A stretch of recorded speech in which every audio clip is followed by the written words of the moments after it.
Hello guys, masyal po ako. Nasyalan ko po yung Kambal. 3 days na po akong di nakapasyal. Ayan po sila. Oh, ayan po si baby. Ayan, si baby po. Oh, ayan po si, ay, sus.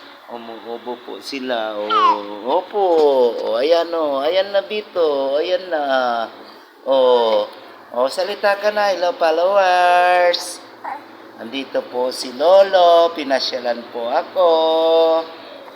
Ayan, miss na siya ni Lolo niya. Ayan po guys. Ayan po si Bito. Ayan pinapasyalan po ako ni Lolo niya. Ayan po, pumasyal po kami. Ayan. Ayan po. Dahil 3 days, hindi ako nakapasyal. Ayan guys, namimiss ko sila. Bye-bye.